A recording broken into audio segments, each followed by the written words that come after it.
Good evening, ladies and gentlemen. Welcome back to another edition of Get Off the Damn Fence. I'm your host, Larry Carson, joined as I am each and every week by our co-host, Calvin Thomas, co-host, Justin, Theater Barber Harris. Gentlemen, how y'all doing tonight?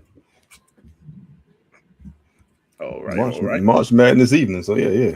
Well, March Madness Day, I apologize. Man, that Duke game, man. I was about to start cursing people out. At first half, had some people shaky, boy. I ain't having winning, but I got you going to the Final Four. So halftime, no, right before half, I think Duke was down by they was down 11. Yeah. No, before that, they was down by more than that. Before that, they was down by 15 at most. Yeah, it was 15. From what I saw. Yeah. I hopped on the fan dude. I said, what we got here? Oh, yeah, 15. It had I took Duke plus 7. They won by 6. Worked out.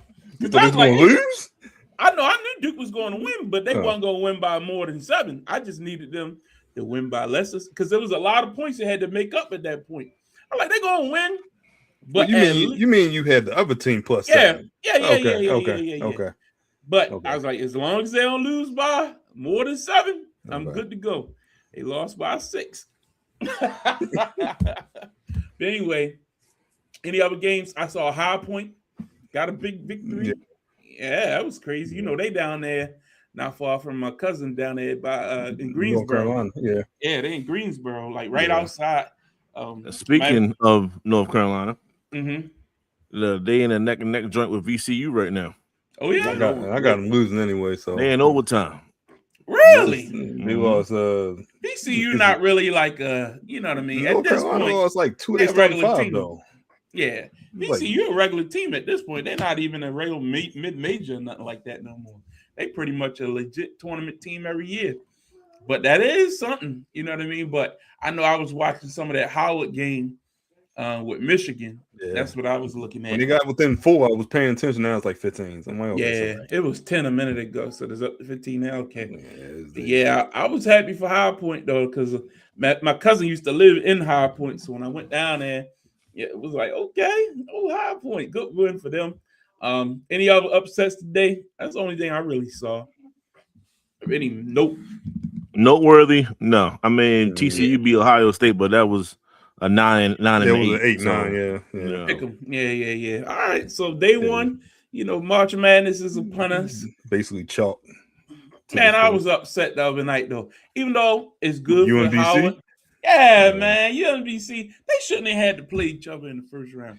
They only did that because the teams in the same region. The teams, come on, man. UMBC had a good season. If you win your regular season tournament, you should not have to play in the first 4, whatever it's called.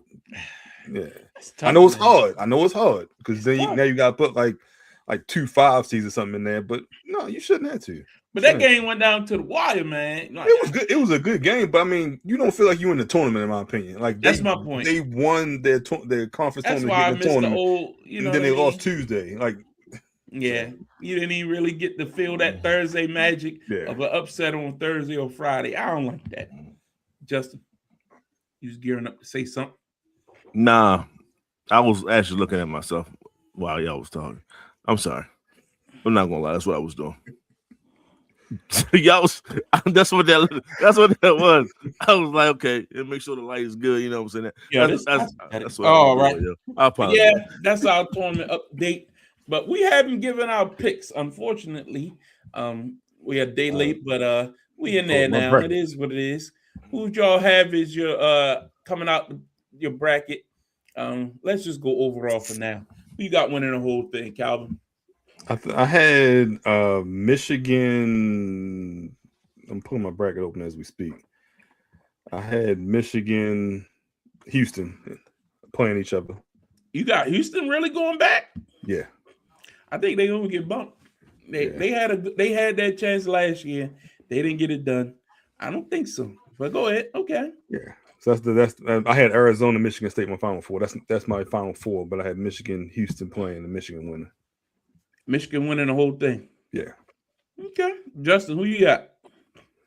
Shit, I was going for I was going for Duke. That's why I'm pissed off. Yeah. That's always a they got a tough bracket though. They ain't doing no favors. They got good players. It's They got no the best excuses. player in the country. You know what I'm saying? Like, you think better than the Banter? I think Booz is great. Booz is a beast, man. Depending on the games and stuff like that. But yeah, I mean, I definitely got Duke taking it all the way. Maybe UConn or something like that. I don't know. I didn't necessarily fill out a full bracket yet, but it's definitely looking towards Duke doing. Me, I don't have faith in Houston. I think they're gonna get upset probably tomorrow night. Nah, they might not get clipped tomorrow. They might get clipped on Sunday for sure. Their hardest matchup would be Florida. In my opinion. Florida definitely can get them. And Florida's number one, so that's Elite Eight. I mean, but the problem with Houston is they've been inconsistent all year. That's why they're 2 seed and not on 1. That's why I feel the same way about Connecticut. Everybody high on Connecticut. Yeah, I'm not high on Connecticut. St. John's might beat them. I'm really high. That game last week, St. John's played. That really look. I mean, you can say a lot. You want to say, but yeah, you can say a lot. Look, coaching matters, man. And when you got veteran coaching in the tournament, we've seen this year after year with Tom Izzo and Roy Williams and different coaches. They always put a team on the court that's going to compete. And when you got Rick Pitino, who he good for at least a Sweet 16, Elite 8, he gonna get you there. But this team got some talent, and I would not be shocked if they went on a run. Purdue, look out for them. Those guys are battle tested. When you play in the Big Ten, look, man. I don't think they ain't the best team in the Big Ten. So. I don't think they're the best, but they got some dogs over there. I would not sleep on them. But again, going all the way, it's gonna be tough. But I'm Florida gonna be a tough out, man. They're gonna be a tough out. I took them in one bracket. I took Zona in one bracket just simply off of the competition. Arizona, they shoot a lot of threes. Yeah. They have the perimeter defense is strong though. To me, if you can shoot the three and to defend it pretty well, the way they did all year long, you give yourself a chance. In tournament play, especially, you get hot from three, that can put a team away. I mean, and if you can defend the three, that restricts other teams from being able to do that against you. I'm really. How y'all feel about Michigan though? I think they're the best Calvin just said he's gonna have win the whole thing. I think they're the best team in the country. The best team in the country. They may not have that one guy, but they are the best team in the country. Well rounded. Well rounded. I'm not gonna take that. And they play, in my opinion, they play in the toughest conference this year. Definitely. Definitely. Yeah. So they battle tested. I got them winning one of my brackets. Again, I didn't go like straight up, I'm putting all my eggs in one basket this year. It's just been a funny year, man. And again, I'm not completely out on Duke. I wasn't impressed with what I saw today, but that can happen when you take a team lightly. They're missing like two starters too, right? Or one starter. That's true. But not necessarily something you gonna. I think it was a wake up call as well. And they don't have Coach K. They don't have that coach that you can always hang your hat on. They are strictly relying on talent. And sometimes when you ain't been there, when you ain't been there, Scott ain't the worst. He ain't the worst coach. He tries. It's just you're used to a certain level of discipline. I say that. They're gonna bring back whatchamacallit next year. Structure. What's the guy that went to local guy? Went to Cardinal. I think he went to Cardinal Gibbons. Was on play for Coach K. Was on the staff. Forgot his last name, but he coached whatever he coached at. They said they're not going to bring him back next year. I forgot his name. Really? And like a funny name. Over the heck? No. I'm saying he's going to be on the staff, but he's going to bring more continuity. Okay. He had like a funny last name. I forgot his last name. Okay, we'll think about it more. But anyway, we'll keep track of this. It'll be interesting to see how this thing's played out. Again, the March first name Steve? No. I tried. Doug Gottlieb? That guy is annoying. Wojciechowski. Okay, what's his first name? His first name is Steve. Yeah, I was thinking. I thought it was. That's pathetic. I thought it was David. Before I butchered that name, I wanted to make sure it was the right person. Yeah, that's pathetic. Steve. That's pathetic. You should be ashamed. I remember the last name, like it was something hard as crap to say. So yeah. Yeah, but anyway, that's NCAA tournament. Let's get into some other news that's been happening in the NBA. Let's start with the NBA tonight. Look, man, don't look now. Don't look now. The Los Angeles Lakers been kind of all right. Come on, Calvin, talk to us. What you thinking? I mean, they on a nice run. The schedule going to help them out on a back-to-back tonight in Miami. Yeah, I think they was losing last time I checked. And they'll catch Detroit in a couple of days without Cade. So yeah, Cade might be out for a little bit. I think it's Brooklyn. It's Brooklyn one more game, but Brooklyn, Indiana, I believe. But they have a chance to win about 4 or 5 straight on the road. Now, all this does is lock in the 3 seed. They're not catching San Antonio. Yeah, they're not catching Oklahoma City. But they have the tiebreaker against Minnesota, Houston, Denver, and it's one other team. So they're kind of locked in that 3 seed. It's just a matter of who they face. So you get a week off between the end of the regular season and start the postseason. You get home court advantage. You know, if you can figure out how to work Reeves, Luka, and LeBron in, you know, all of a sudden Ayton's buying in defensively and just getting rebounds, they can make some noise. They can win a first-round matchup and possibly make the conference finals. I think that's where it ends. But to see them actually meshing and see LeBron buying in at this point, you know, this is what you expect to see all year long. But it's sad that it took this long. Maybe you could have gotten pushed for that number 2 seed. But hey, it's a good day to be a Lakers fan. You know, as every hold day. up, folks. I gotta show you. I gotta show y'all exactly what this is. He's a classic Lakers fan. Every day. I started off the segment with a little softball. I said, "Hey, Calvin, man, you know, the Lakers boy, they look good." He real nonchalant. Nah, I mean, he ain't nothing much. Then he lists off the schedule, the road games. He knows exactly what the tiebreakers are. He know exactly. He know everything.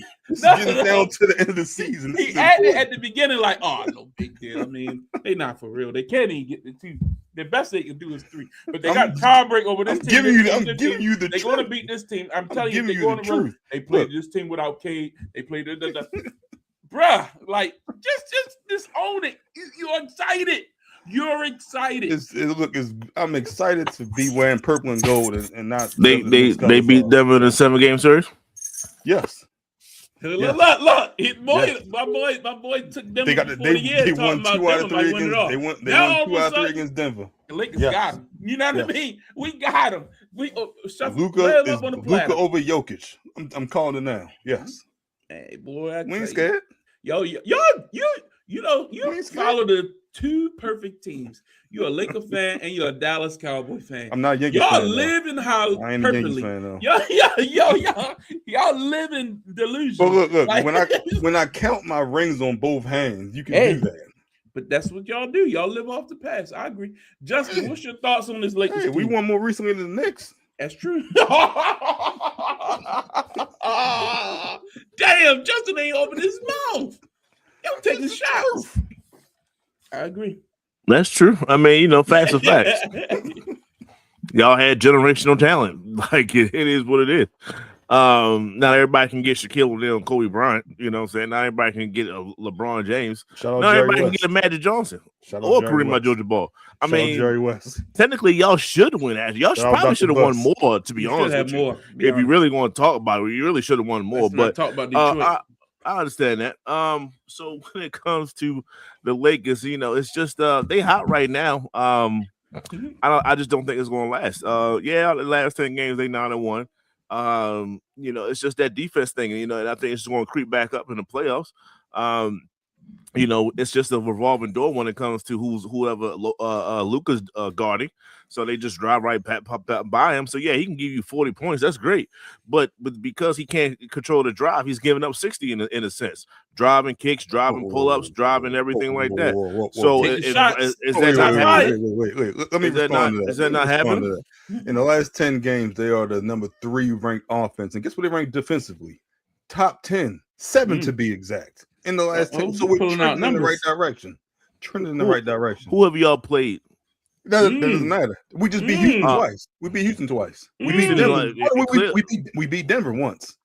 Okay, cool. Okay, that's great. Okay, we beat the teams that are in the playoff hunt that are trying to get the 3 seed. That's what we beat. I love it. Okay. So Okay, LeBron had an excellent game last night. Right? I was 13 or 14. Yeah, he was phenomenal. Yeah, and the one that he missed, he was fouled. So he should have went 13 or 13. He was like perfect in the first half. He was perfect. But I just don't think it's sustainable. I don't. But it's a nice little story. It keeps Charles Barkley off y'all back for a little bit because he said last week he hates y'all. He like literally said like the worst thing. I can't wait for y'all to lose because so we ain't got to hear nobody talk about money. He lost a game 6.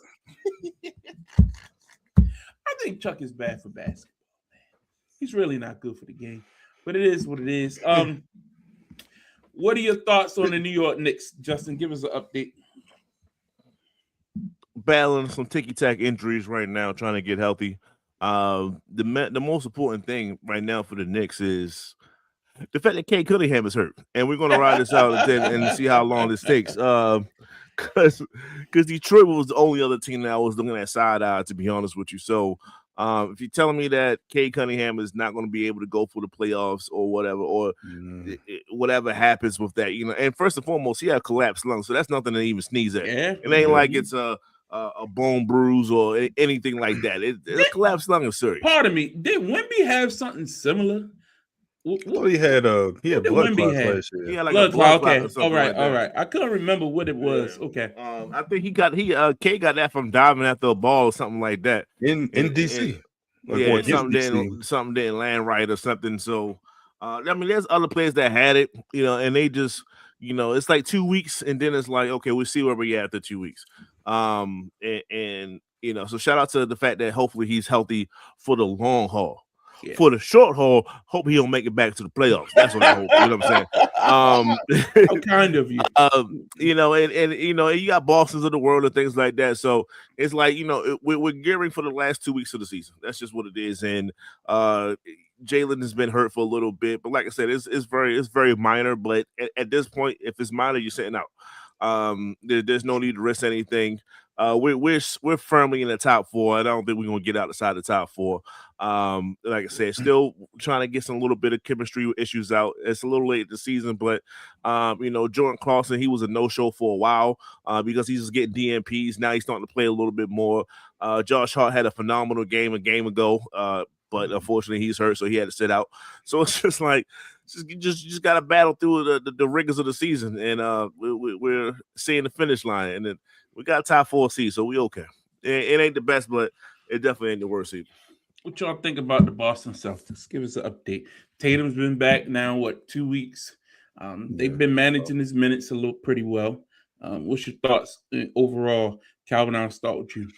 I think if you would have asked this question yesterday, I think they were just kind of biding this time, making sure he gets healthy for the playoffs. Now I think they're going for the 1 seed. I think they got a great chance at getting the 1 seed. They're 3 or 4 games out, and there's no cave for practically the rest of the season.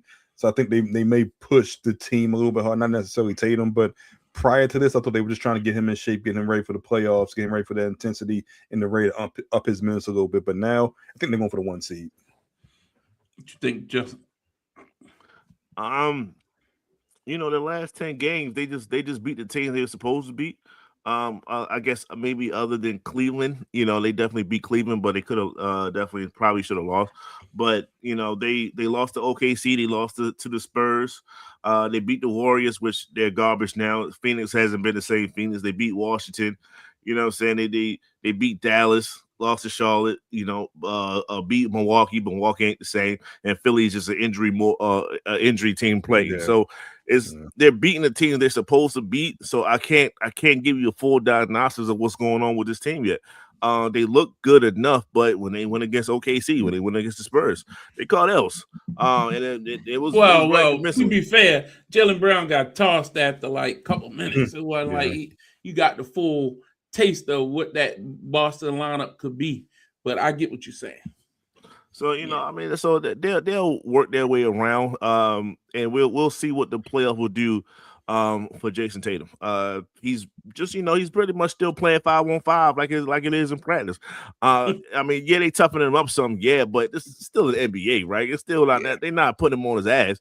They might do that in the playoffs, so that's when the intensity get picked up, and we're gonna really see how his foot is gonna respond after that. So, once again, just trying to buy time into the playoffs. VCU won. Yeah, pretty much. Let's get North Carolina out of there. There's nothing wrong with that. It's a good win. That's a good win because there's a lot of North Carolina fans out here. Sorry. Anyway, that's a good win. That's a good win. So one story that's been going around here. Look, I don't know. I just follow the game. I can't really say if this is. I hate when you try to judge a person's heart off of a few games here and there. Like, it's going to be ebbs and flows throughout any season. What do you all take of this notion that Kevin Durant is kind of throwing in the towel in Houston and not really giving his all? Like, that's this conversation that's been going around that Kevin Durant has taken his foot off the gas. He doesn't see that this team can really make any moves or do anything. So he's kind of like giving up on the season. What's your thoughts on that? Calvin, let me start with you. I feel like this only came about because of what happened during the All-Star weekend. I don't know if we touched on that, the whole burner Twitter account thing that supposedly leaked. And it's been growing since then. But he made comments about his current teammates saying how bad they are at basketball. I'm just paraphrasing, but you can make the argument they don't I'm not saying they don't want to play with him, but as much as he's doing, it's still not enough. And there are times where this is like his Oklahoma City days where he can't get the ball in a position to score without a point guard, without Fred VanVleet. They're really missing a point guard that can really stretch the floor, hit threes. When you're out there with Jabari Smith and Amen Thompson and they can't shoot and everyone can just focus on you, it's hard out there for him. And even like the last night against the Lakers, they're able to double team Kevin Durant because no one else is able to take it and make an outside shot. But they trapping him because they don't have a point guard who can bring the ball up. So KD be having the ball for some reason. They didn't address this at the trade deadline. That's true. I don't know if they are anticipating Fred VanVleet coming back at some point this year, but I mean, it's only a month left, so that's roster construction, and they can't. There's nothing really they can do right now because he played the whole year with this team. They've tried playing different people at point guard. They've tried using younger people. It just hasn't worked. And at this point, I can understand his frustration, but I don't think he's quit on the team now. What you think, Justin? I honestly think that he made he probably said something to the front office, maybe around trade deadline, saying you need to get somebody in here. And they probably vetoed him. That it's just, it is what it is, and he probably didn't like it. So I mean, he's playing. You can't say that he's not playing. Is he getting if he putting forth the top tier effort? Probably not. It's Kevin Durant, man. Like I played 12, 13 plus years. I'm like, what? He getting close to 20. Like, I'm not playing hard, but I don't think I'm going to win. So it is what it is. Like I said, if he said something that I really can't knock him. But if he didn't say anything, and this is just kind of the result of everything, then I have serious issues with that. But if you say something, the team not listen to you after you say like, "Yo, we need a PG of some kind." I don't care if you got dust off Paul's Chris Paul, bring him on the teams up. Give me somebody so they can set some things up because we not winning like this. Yeah, and they just ignore you. It is what it is. It's still it's tough, man. At the end of the day, it's only about 4 or 5 teams that really have a chance. I mean, I don't think it's that many. How many teams legitimately have a chance this year to win an NBA title? Legit. How many you got? 3? 5? You got 5? I'll say 5. Yeah, 5. I mean, 5. Detroit has come back down to earth. I wasn't counting Detroit. Okay. So who you got from the East? I'll say Boston, New York, and Cleveland. Cleveland? I think the James Harden addition is really underrated. Like I know we talk about James Harden in the playoffs, but I don't need him to be number 1 scorer. I don't need him to be number 2 scorer. I need him to run the point and remain aggressive. I think they can make some. Especially, it's interesting to see how playoff position will come down do you want to play Detroit in the second round? You think that's an easier path than having to go through Boston in the second round? So are you aiming for that 4 versus the 3? So interesting. And in the West, legit San Antonio, OKC, and Denver. That's it. Oh yeah, Denver. So 6. I forgot. So LA not a legit contender. That's what you're saying. I don't think they can beat a healthy Boston if they made the finals. I don't think they could beat healthy. I don't think they could beat Boston in the finals. I don't think they could beat San Antonio. You know, it's interesting. I think the Lakers actually could beat San Antonio. I don't think they can beat OKC, but I think they could actually beat San Antonio because Wemby's inconsistent. That's the thing. If Wemby, look, y'all know I'm a Spurs guy, but I watch this team a lot, man. He just don't rebound the basketball enough for me. He's not aggressive enough. He sometimes he loafs. Like, this man should be the most dominant player in the NBA. We should be talking about him with the likes of a Shaquille O'Neal during those 2000, 2001, 2002 stretch. But it's like he picks his spots, or I don't know, man. Like, it's just not for the size of that guy and the skill that he possesses. He plays very passively at times. And it's like, I really want to get behind him. I do. But when you're watching him night in and night out, it is tough, man. It is tough. Now, the ancillary pieces around him sometimes pick him up, which is great. That's what a great team does. But I'm just talking about Wemby himself. He had a stretch where he scoring a lot. Okay, I'm saying it now. And then he'll loaf for like 2 or 3 games. And I'm like, I don't want that to happen in the playoffs. I need you to be on at all times. And I need to see aggressive Wemby. It's just something about a big guy, man. You cannot be out here playing passive and soft. It just does not work for me. Like, I'm not saying you got to be KG or, you know, like Tim Duncan wasn't like overly aggressive or nothing like that. But Tim Duncan never took a night off. Yeah. Exactly. That's my point. Yeah. When Tim was at the top of his game, Tim was always relied upon. Tim was 20 and 12.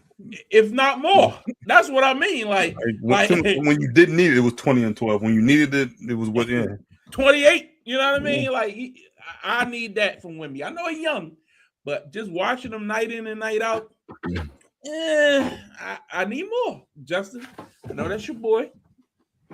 I mean, you know, well, first and foremost, the fact that you were so egregious in your talking about Wemby, the fact that, you know, you wanted to get from behind and all this, you just said so many pause-worthy stuff. I'm gonna let all that slide. I'm gonna let all of it slide. But when you run that segment back, you're gonna be like, God, I was tripping. You know what I'm saying? But it's all good. But I'm sorry I even brought it up. You know what I'm saying? Can you edit this out? No, you can't. So with that being said, you know, I hear you, and you know, it's some nights he'll give you 10 points. Like, how the hell would he give me 10 points, right? Like, I hear you, but I don't know. Wemby is the type of dude you want him to be like Tim Duncan, you want him to be like Shaq, and I mean, who does it? I think if he's not feeling it, pause. Then he'll just coast. Like, yo, this ain't my night. Team, I need y'all to pick me up. This is not it. He could be fighting a little tic-tac injury, but if he says something, if he's not necessarily doing that, then they'll sit him right out. And now he got to deal with that, you know what I'm saying? Because they don't play with his injuries with every given reason. So I think sometimes he just kind of coasts because either he's winded, he's tired, or he could be feeling just like slight pain or something like that. And he's just trying to get through the game because defensively he knows what he can bring. He can alter shots without even putting his hand up. It's that kind of a thing. So his presence is there defensively. So I would like to see him in the playoffs, like you said. Clearly they're going in there, and then we'll see who they play. See how the season matches up. But if he's anything like he is in the All-Star game, then I expect big things out of him in the playoffs. Yeah. I just think he's coasting to get there, and you don't want to see that in year 3. But for his situation, I think he might be the anomaly because he's 7'5". Like, you know what I'm saying? They don't last long for a reason. So I get it. But in a 7-game series, ain't no nights off, dog. Ain't no nights off. Ain't no nights off. They ain't playing no back-to-backs. You know what I mean? Like, every other night, go to work. Like this ain't the old days. You know what I mean? Like, I need 27 to 28 points. I'm sorry, I do. Like, if not more. Like, when Shaq was at the dominant Shaq was giving you 30, 35. You know what I mean? Like, You remember them days, like off of layups and dunks. Like we ain't talking about shooting jumpers and threes. Like Wemby got the whole arsenal. Just running from the paint to the paint. Just run. You can do that, bro, and you're a better free throw shooter. So I expect you to command the offense. I know, but wouldn't it be great though? God damn, that boy, man, he'd be the greatest player of all time if he just get down in the hole and go to work. Like, pause.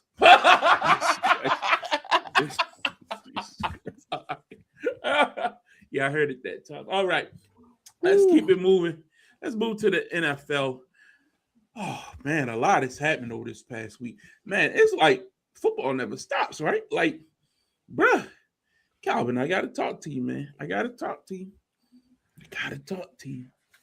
Look, everybody know I'm a Giants fan now. So, I mean, I'm an impartial bystander. You know what I mean? I'm just commenting on things from the hometown team. You know what I mean? I live here. Justin lives here. You know what I mean? He don't claim the Ravens.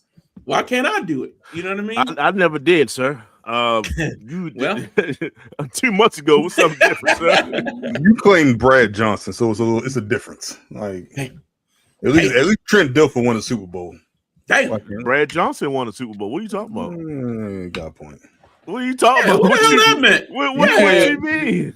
You claim that part out. He said something. He had something like, he did. God damn it. Damn near the same way the Ravens won in 2000. You claim Sean King. You claim Sean King and John Gruden. You got some problems. John Gruden won me a Super Bowl. Okay. Bro, we gotta move on. Let's get to the beat of this thing. So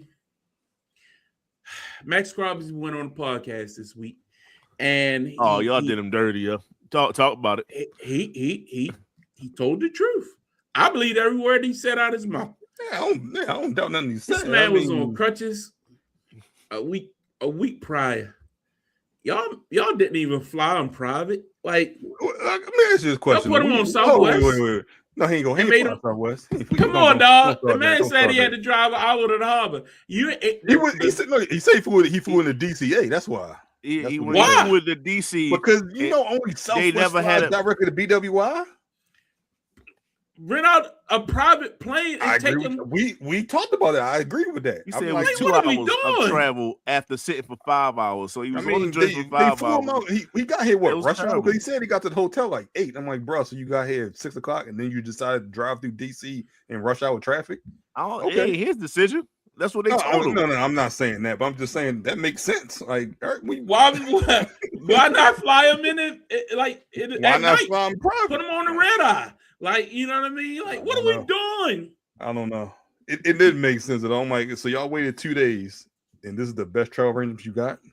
We want to put you on whatever a first class to DCA and take you. It's going to take you 2 hours. I'm glad he ain't going to Owens Mills. It took him 3 hours. At least they put him in a nice hotel. I think that's where he ended up. No, he was downtown. He stayed in downtown. He stayed downtown. Yeah, he went down. He was downtown. He was at the Four Seasons. They put him up nice, but he goes out to the facility. Nobody talks to him. GM don't come greet him. Head coach, nobody come and touch bases with your big acquisition, and then you shun him basically. But I didn't realize they don't do in-house X-rays. Out at Owens Mills? Yeah, why wouldn't they? I thought they did them there. He said he went somewhere. I'm assuming he went to Northwest. I'm assuming he said it wasn't in-house. So I'm like, where did you go? Clinics and they got third party. LifeBridge. Yeah, they got all kinds of places like that. Yeah. But anyway, the fact that the general manager shunned him the entire time, the fact that nobody, the head coach, the DC, everybody who was looking forward to getting to know, didn't even come in and touch bases with him. And this was before the test was even revealed. The X-rays, yeah. What does that say? Y'all was getting rid of this guy all along. Y'all was never passing him on that physical. You was always not going through with this trade. The fix is in. This is a terrible look for the Baltimore Ravens. Just listening to him talk, my head just kept slumping down further in my chair. Like, that is bad. Calvin, defend your boy. You know what's crazy? You know what's crazy? Alohi Gilman signed with the Chiefs. They flew him private to Kansas City. I mean, I don't know where he was. And they're not even a good organization. Remember what the great report card said? They treat people like shit. He was the third safety, and they flew him private to Kansas City. I don't know where he was coming from. I'll say that. Sure but they flew him private to Kansas City. I don't know. Like it wasn't a good look as he was detailing the events of that Monday or Tuesday, Monday and Tuesday on his podcast, from the flight here to getting in late and dealing with traffic. I don't understand why you don't send the PJ. This is your prize acquisition. This is the best defensive player in the league, arguably, and you make him.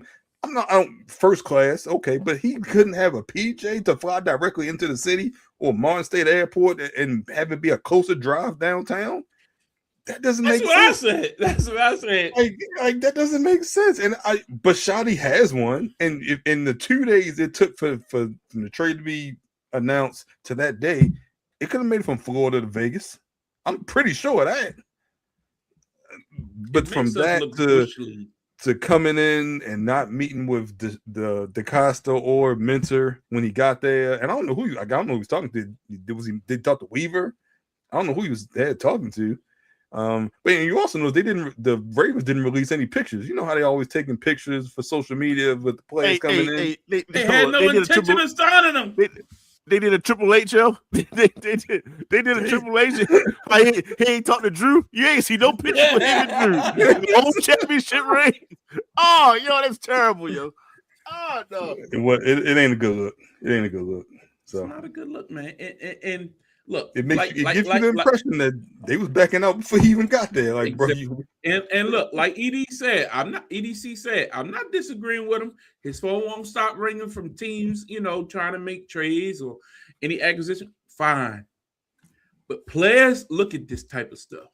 If you don't think that players look at a Max Crosby and the type of player he is, and you treated him like that, really? Like, you're gonna think twice about giving little discounts. You're gonna think twice about. You know what it was? They got the MRI before he even got there Monday. Of course they did. When he got there, it was kind of like, I don't know if we're gonna go through with this. Let's start the renegotiate with the Raiders while this is what all going on. And even the part where he said he went back to his hotel that night and he was talking to his agent and his surgeon. And the surgeon was like, your knee is good. They called him 5 minutes. Or somebody called. He never said who it was. Somebody called him, said, 5 minutes later, rework the deal. Then the agent calls back like, no, deal's done. It's over. At least they flew him private home. Thanks. Appreciate you. Bro, I was so ashamed because here's the problem. Say you really didn't want to work. It doesn't make sense that Adam Schefter got on ESPN and you could tell this story was leaked directly from the Ravens. That's the thing. This came directly from the Ravens. They were going to try to sign both. They were going to trade for Max, and they had Trey Henderson. They were talking to him too because they wanted both of them on the line. That's bullcrap. They initiated contact with Trey after nobody signed on him on Monday. Like, oh, we can get him cheaper. We ain't got to give up our first 2-round picks. That's why they got records of having both of them in communication, because you was trying to kill one deal and make sure you had the other one in hand before you did it. You wasn't going to kill that deal until you knew you had Trey locked up, right? Because then you would have been without nothing. I still think they would have backed out, even if Trey signed before. I think they would have backed out. I don't think so. I You got to get one big fish. I think you could at that point. I'm not saying this is a replacement, but you still have Bradley Chubb out there. You could have gotten enough to make it. I'm not saying. I know you're not saying it, but I'm just saying I don't. Just outside looking at it, it's like I think they wanted their picks back. I think that's what they wanted. It was two big fishes when it comes to defensive ends, and y'all had a chance to get one or the other, and y'all stalled on one when the other one came alight, and that makes sense. Like, hold up, we got a shot. Y'all thought he was going to be more expensive than he turned out to be. And once you figure out, okay, nobody made his price. That's what it was. Exactly. I can pay him straight up money, and I ain't got to give up them picks. Like, I mean, I'm in the end, I'm not saying it's a bad move. Look, fine. I'm fine with Trey Hendrickson. To be honest with you, I'm fine with that. Max is great. You know, I love Max, but the 2 first-round picks are still valuable. Now, I'm saying go use them picks to go out and get some more weapons because this team is bad. Let me ask you a question. Did you see the mock draft from the Athletic that leaked today or that came out today? I don't see it. They got a projected wide receiver going. No, they got him projected taking Jeremiah Love, the running back. Why the hell would you do that? Didn't y'all just pick up a lineman? Yeah. From Atlanta, I forgot his name. That's that. And he got an outside linebacker from Houston. That's what I heard on some of the dirt sheets. So, you know, you pick up another lineman just so you can help solidify your line for a running back. I did see that. It tests the best player available theory because I think he's a top 3 pick in the draft. It's just he's a running back. But if he falls to them, I wouldn't take no running back. You a win now team. You got Derrick Henry. Is he the best? If he's the best player available on your board, you just trade back. You go to the next offensive lineman that's available. How about that? That's what you need. You need offensive linemen. Oh, y'all right before us, and we not going offensive lineman. That's we need offensive linemen. It's so not sexy. Y'all going defense? We should. We got all the skill positions set. We should go defense. And we don't need defense at this point. What we need? We need. I mean, I don't know if Bane falls. I don't know. They was talking about like his arms, his arms and his base aren't what they want from a elite. I heard something about him falling. It's because of his arm length. Is that what that is? They say his arm length. Like basically, he got to get so close to the tackle, he can't get away once he gets engaged with the tackle. It's what they were talking about on the NFL Network. Dinosaur arms. Okay. Yeah, I just don't. But you also heard about the Devontae stuff, Devontae Adams. I guess that rumor was true. What? That rumor was that the Eagles were trading AJ to Vegas. I'm sorry, to LA, and LA was going to trade Devontae, and the Ravens were involved, but they didn't like AJ's medical with his knee, so they. I did hear something about his knee. Yeah. When did this knee thing come about? The Rams say did. It just happened. It just happened. The Rams they didn't like the medical, and they're not interested anymore. So that came out today. I saw you post it, but I was like, I didn't understand how they had. I had heard the Devontae rumor to the Ravens. I had heard that, and I was like, why are they trading him? And then I didn't realize the AJ piece. And I'm like, that makes sense now. But I don't like I wouldn't like Devontae to the Ravens. Lamar is not a good.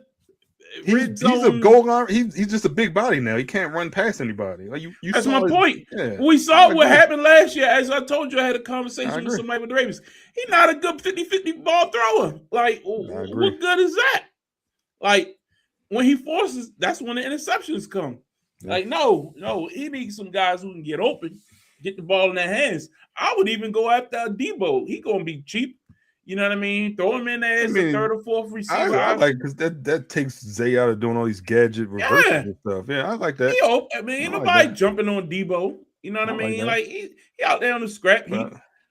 Go out there and get him for the cheap. Bring him in. He better than a Hollywood Brown or something like that. At this point, AJ probably cost you a 2 if you can. The rumor is he going to the Patriots, and if they giving up a 1, it's a late one. But you're not giving up the 11th pick for AJ Brown. Who you talking? The Ravens won't. Oh no. LA wasn't giving up their 1 because their 1 is what, like top 10 because they got Atlanta's 1, so they wasn't doing that. Yeah. I like Waddle. I would have made the play on Waddle. I thought that was a good trade. They gave up a lot. Look, at the end of the day, you Denver. You was the number 1 overall seed last year. You were the breadth of a number 1 overall receiver for your young quarterback. You gave up a late 1, which basically was the 30th pick. That's basically a 2. A late 2, and then you swapped 4. So really, you just gave up a couple. A 2 and a 3. You believe in Bo Nix? I don't don't think that Bo Nix is a bad quarterback. I thought he played exceptionally well in the Do you playoffs believe until he in Bo got Nix? hurt. Yes. Where do you rank him in AFC quarterbacks? He's Sam Darnold. Okay, so he's top what? In the AFC. But on a good team, you can win a Super Bowl with him. I think that is the point. I think is the problem. Look, how great is Josh Allen? How great is Lamar Jackson? These are great quarterbacks. They ain't winning Super Bowls because it's not just about that. It's about building a team that's comfortable around your quarterback. Do you think they would have beat? I think they would beat New England if he was healthy. I agree with that. New England, Denver should have won, and he wasn't healthy, in my opinion. Yeah. Do you think he would beat Seattle? I think it would have been a better game than what we saw in the Super Bowl with New England. I agree with that. The Sam Darnold comparison is great. I don't know if Bo Nix can win a game if I need him to in the playoffs. But I seen him do it. That's my point. Like, when did you see him do it? In the playoffs this year when he Buffalo? got hurt. Yes. Against Buffalo? You didn't see what he did in overtime and to get him to overtime. I mean, the Buffalo defense is terrible. His defense gave up 42 or 30 plus. You asked a simple question. Yeah. Can he win a game? And I said, yes, I just seen him do it. Okay. And all I'm saying is, I think we get so wrapped up in the Patrick Mahomes of it all, or the Joe Burrow when he took the Bengals on a run to the Super Bowl, where everything is about the quarterback. And if the quarterback is great, I can win. A lot of the best teams are comprised of great players at multiple positions playing together, surrounding a quarterback. And I think Bo Nix plays the way Sean Payton likes. They really need a running back. Did you see that he's no longer calling plays? Yeah, he said he gave it because the offensive coordinator wanted to go out there. Oh, because that's how they kept the coordinator. Okay. Yeah. Because he gave him the offensive the ability to call plays because he was going to lose them if not. Okay. And he must be good because he ain't want to lose them. But that was the guy that was rumored. Was it the guy that was rumored to the Ravens, or was it that QB coach that went to OC? One of the two. I don't remember. No, he was rumored to go on to Buffalo because he used to be with Josh Allen there. Yeah. That makes sense. But look, as great as Josh Allen is, as great as Joe Burrow is, as great as Lamar Jackson is, they ain't winning no Super Bowls because I don't care how great the quarterback is. If you don't have complementary pieces around him, you're not coming up with the title, man. But this is what it is. Go ahead. I was gonna say, but even still, I remember a point where Patrick Mahomes, when healthy, beat him. Lamar Jackson, when healthy, beat him. So I understand they may have the better team at this point. But I still think it comes to a point where that quarterback is going to have to make plays, yes, in a shootout, and against not always Buffalo. Not always. Not always. Again, Bo Nix. Do you believe in Bo Nix? That's a good question. Yes, I do. In regards to what? Like, can you win a playoff game? Do you believe Bo Nix can win you a playoff game? Yes. He just did it. Okay. In an overtime game against Josh Allen. If you believe so, then giving up that one for Jalen Waddle is nothing because you just get more weapons. But I'm not saying I don't. That helps me to believe him even more because that team put more weapons around him to help him grow. Isn't that a good thing? How long have we been waiting for the Ravens to do that? Don't wait until the receiver is in his 30s or 35 or 34 to go get these Asian veterans. Why not go get a young weapon? Going back to the trade, my point, like I mentioned, if I'm gonna give up a one, I'm gonna go try to get Jarrett Wilson from the Jets. I'm gonna go see if BTJ is available because I think he's a better talent than Waddle. That's all I'm saying. If Waddle was all you can get, then make the move. But I think with what you gave up, you could have gotten a better receiver. I think you're underselling Waddle. Waddle played with Tyreek Hill, and then when Hill went down, Waddle's numbers went up, and he still didn't. He only missed. I think people maybe didn't pay attention. Waddle's only missed 2 games, like his entire career. Like he's pretty. I know what he did last year because I had him on my fantasy team, so I know that. Well, y'all would blame the quarterback for that. I mean, y'all say Tua ain't nothing.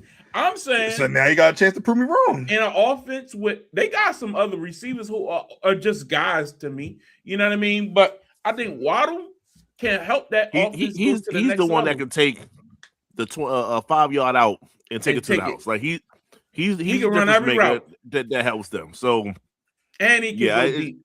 And it's Sean Payton. I really think this move was a smart move on that part, and to me, it shows that the organization is not just resting on their laurels. Yeah, they had the #1 overall seed, but they know they play in the AFC West. They know Kansas City will be back. They know that the Chargers are right there. You know what I mean? Like, I like this. To me, more teams should be trying to do moves like that. You talking about a first-round pick. It's the 30th overall pick. Mind you, a pick they got in a trade or something. Like, it wasn't even like their pick. It's not like Miami deserved to be getting the 30th pick in the draft. You know what I mean? They got it with some type of compensation return or something like that. So they might even have 2 picks, to be honest. Let me think about this. I thought it was just a 1, 3, and a 4. I didn't think it was anything more than that. No, I'm saying, why does Miami have the 30th overall pick? They traded Denver for it.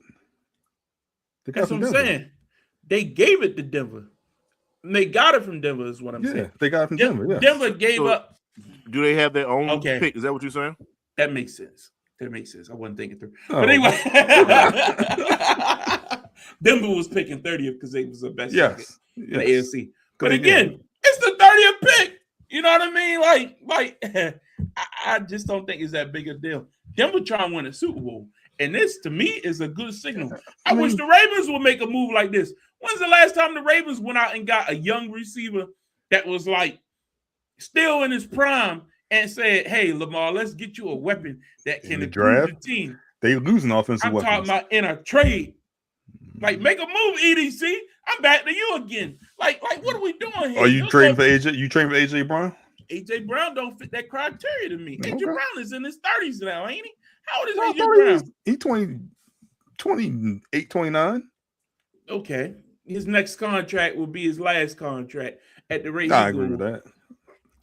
Mike Evans type. You know what I mean? And speaking of Mike Evans, what is this with this story that Tampa Bay saying they offer him more money?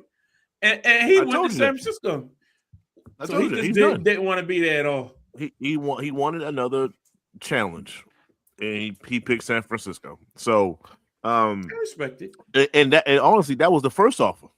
They was prepared for him to get a close offer, and then they was going to give him more. I heard Tennessee made him an offer too.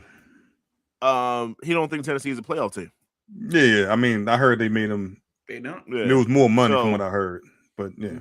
So yeah, like I said, Tampa Bay fans are they can rest their head. The organization tried. They tried to give him what he wanted. He wanted to leave. So 12 years in, all right, good luck to you. We got people. Yeah, I got you. Do y'all believe in CJ Stroud? The same question you asked me about Bo Nix. What do you believe in CJ Stroud? I think if I put CJ in Denver, I get the same result. I think that his offensive line was terrible the last year in particularly. Yeah, he was just getting his ass whooped. But I think if I put CJ and exchange him for Bo Nix, I get the same result. I think with Tank Dell coming back, that's his buddy.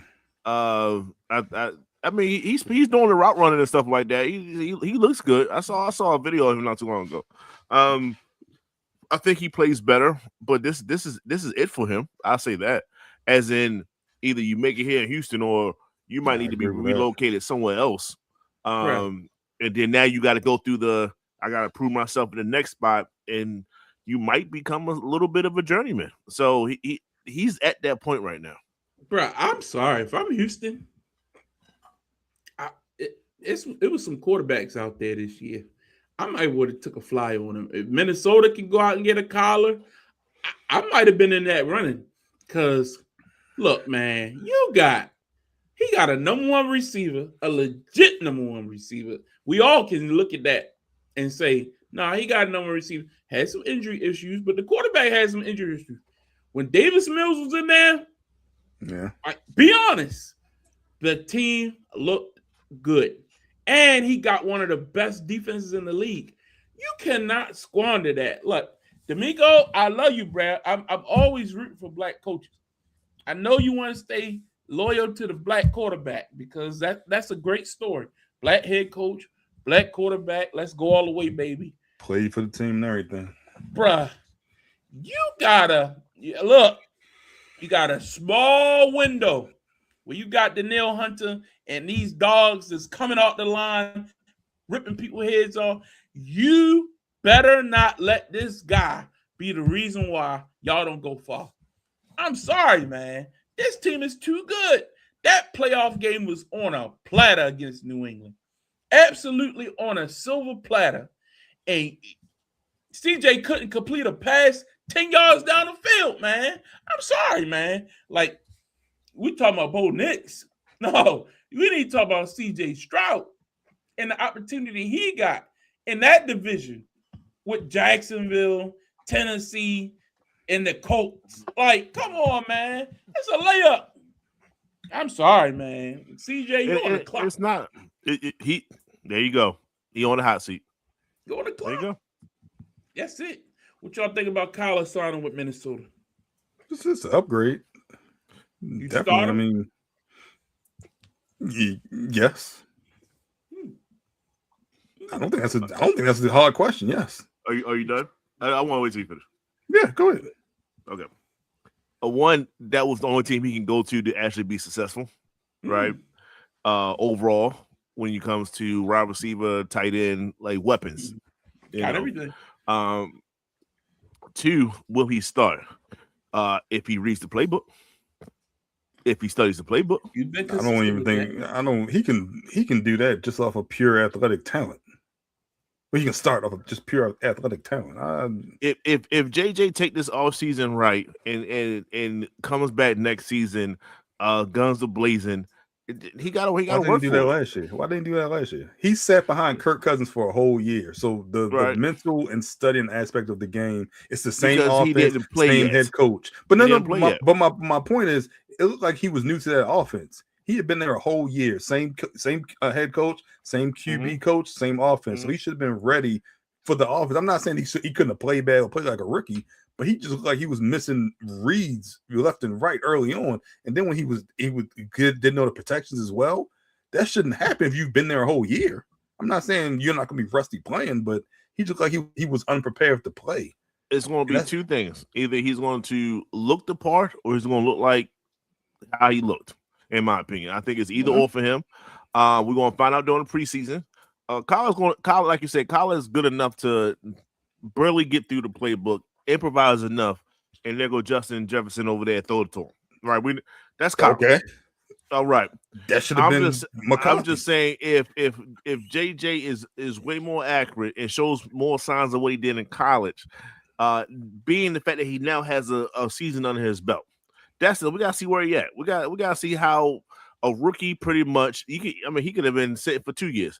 He got to play the game. He played the game. He got his ass whooped to the point where his job was on the line. We gotta see how he bounced back for that. And now if he's sitting there and in the preseason he say hike and he don't look at the hot read and he gets smashed like Anthony Richardson, then he in the same boat as Anthony Richardson. He more athletic though. He get rocked. I trust him to make plays more in that offense, especially with Kyler Murray. Kyler, that's what I'm saying. So if JJ's on point, I think JJ's got it. If he's showing any signs of weaknesses, then it's Kyler's.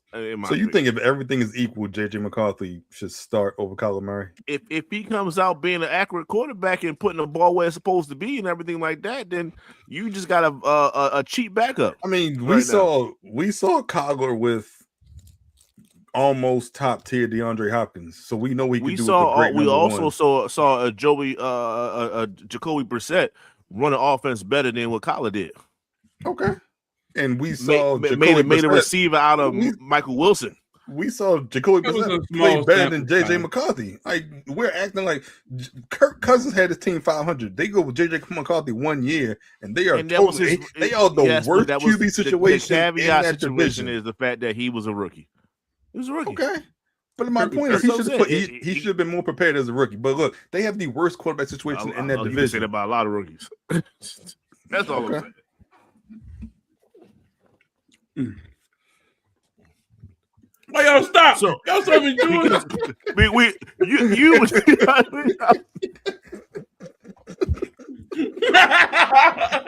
Oh, man, it was right in time for the.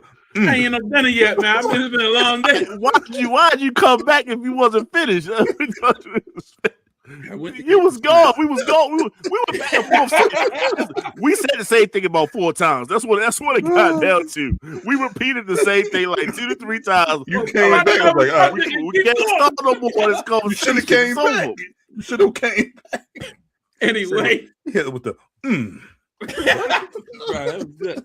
Anyway, yeah. So there's been some other moves that have been happening, but no big splash moves. The Steelers look like they're trying to, rebuild, get a little younger. We'll see if they're ready for one more push. Interested in the Washington Commanders. We'll see if we get a healthy Jaden Daniels. It look like they're trying to put a good team around him. We'll see. We'll continue to monitor that. Let's move waiting on that IU trade, but apparently it's coming. Excuse me. Let's move on to Major League Baseball because opening day right around the corner. World Baseball Classic has wrapped up. We saw Gunnar. He had a solid performance. Had a home run. Should have been starting. Yeah, should have played the last game. Yeah, Bregman. He was a hell of a contributor throughout. Shout out to him. But USA came up short, didn't get the job done, but we're moving on. What did y'all think about overall the World Baseball Classic this year? It's been going on for 8 cycles now? But I think this was probably the most exciting one from people really starting to get behind it. And I think coming off the heels of the finals. I think we actually fielded a good team. You know what I mean? Dominican's been dominating the Japanese. You know what I mean? Finally, USA actually has enough American-born players that has a solid squad. What you think, Cal? Yeah, and especially when you have one of your own on the team, you follow it a little bit more closely, make sure to see what they do. And Gunnar, you can make the argument he was the best player on that team, even though he didn't play consistently. I don't even know. And the manager was terrible, in my opinion. And even Aaron Judge, who on that type of stage came up empty last night.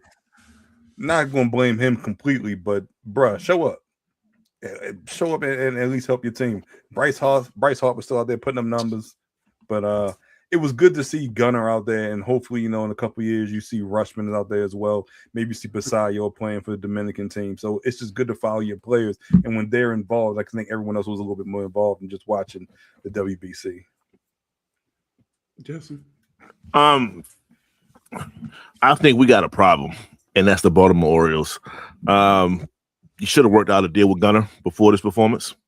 Everyone was saying that this world with Gunnar on the same stage as every other All-Star, American-born. Manny Machado situation. He showed that he belongs amongst these people. So, his price tag went up. I don't know how much more, but it went up. That's why you get deals done early. I think it depends on the season. Like the end of the season, you'll know if he's getting $500 million or if he's getting like $250 million. Well, guess what? It's still a lot of money. You ain't got to worry about the higher. The other thing, he wouldn't do. I don't think he would do it now because he's a Boris client. But I do think they have goodwill with Boris because of the deal they did with Alonso and how they kind of saved him from being embarrassed with the Mets. So I think they have goodwill with Boris. I think that's going to play a part because I think Rushman's a Boris client as well. I believe. I think it's both of them, and they're free agents back-to-back years. So next 27, 28, 28, 29, something like that. Well, overall, it was entertaining. This is like one of, I guess, when it comes to baseball, because of the names and everything like that, like you could pretty much identify with like 5 or 6 teams, even the Japanese team and stuff like that. It's like you could definitely identify with so many different players. Baseball is truly international. and it was just interesting to see like the passion for everybody. Like I say, it was almost like it felt like the Olympics in a sense, right? And we don't necessarily feel like a true Olympic team. So to let this be the replacement for it, is this yearly? Is this annually? No. It's like every 2 or 3 years. I think it's a cycle of like with the Olympics. I think I didn't think it was that. But it's not every 2 to 3 years. So I mean that's cool. So yeah, we definitely put forth a good showing. Hopefully we can take it home next time. It'd be very interesting to see the team in 2 to 3 years. To see who's on that team. 3 to 4 years. 3 to 4 years. The next one's in 2030, which is weird. Like, why is it 4 years? Yeah, the last one's in 23, so I don't know how they. Like, I think because they missed one because of 2020, the COVID year. Like, all right, the first one was 2006, 2009, 2013, so that was 4 years. Then 2017, that was 4 years. The next one wasn't all the way to 2023. Then we had this year, so it was 3 years since the last one. Yeah, it's not consistent. It's not consistent at all. Yeah. But I remember we was kids, and I think it was like 94, and we played the Cuban team or whatever it was like that. The Oreos. Yeah, they came here. They came in and they went to Cuba. And we went to Cuba. Yeah, it was like groundbreaking because nobody go to Cuba at that time. That was like breaking the barrier or something like that. And they chose to come to Cannon Yards. And then that boy escaped Cuba on the raft. Remember that story? Elio Gonzalez or whatever his name was. How's this all tied in? Anyway, that was the that birthed the World Baseball Classic. They was like because he escaped Cuba on the raft. No, y'all remember that? That played a part. He was a pitcher. He was a pitcher and they thought he was older than what he really was. You talking about the boy from the Little League World Series? That's not the same boy. Elio Gonzalez. He escaped Cuba on a raft. You don't remember that? You combining two different stories. That's two different stories, Joe. Jesus. Anyway, let's move on. Oreos are right around the corner. You said he came off the raft and went straight to Little League. No, you brought up the Little League. I said they thought he was older than what he was. I think he tried to pitch for the Marlins or something like that. But it's two different stories. Anyway, let's opening days right around the corner. What y'all think, man? What's up with the injuries? Everybody ready for the opening season? Justin, talk to us. Yo, that was so that was on every goddamn elementary school. Everybody knew about this little boy. Justin, and then you said he went to play baseball. I'm sorry. All right, let's get serious. Oh man, from the raft to pitching to the mound. Okay, all right. He did. He tried to make the Marlins. That same boy. Oh, what was the question? Start of the season. Our bullpen ain't the best. But we let's hope we can get past that. Shout out to Trevor Rogers. We're gonna rock with him. He's gonna be our ace this year. We see how far that goes. Like I said, he performed very well last year. And hopefully he can continue with this year. Gunner definitely should start the season hot. There's no reason why he shouldn't. And he definitely that definitely give a boost to everything. I think he probably batting second or third. He had the most success at leadoff, so we'll see what we do with that. Waiting on Jackson Holiday. Hopefully he can make it. Calvin, did you say any timeline on Jackson? They said a couple weeks after the start of the season, he just wouldn't be ready for the start of the season. So they said 2 weeks.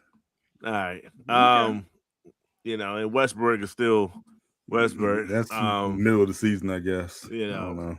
Kobe ain't looking bad. So oh my God, in spring he smashed one down there in Florida, I think. Home run 400 feet. It looked like. Yeah, it was crazy. So that was a good sign. That was a good sign for the young boys. So, man, we got a good squad, man. Overall, top to bottom. And we just gotta see if we can pull it together. That's all. From day one. They got a nice little 20 game package or whatever. That thing was interesting because like you can get like every giveaway. You ain't gotta be like the first one in line and stuff. So it was a little interesting way to kind of get you out to the yard on a regular basis. Especially if you want to get the little giveaways throughout the year. I remember I used to have a 30 game package. It was far more affordable, I'm sure, back then. But is it 20 games or $20? Or $20 per game? It's one or two. I don't remember. That's a winner. That's a winner if that's the case. But yeah, I'm excited, man. I'm ready for baseball. I'm all in this year, guys. I know I said that last year, but I mean it this time. You said it the year before that too. No, I know. Last year was the first year. Last year was because that was the first year under the new owner. I can't think of his name right now. But I said, I'm really in, and I went to a game last year. Me and Kenya went.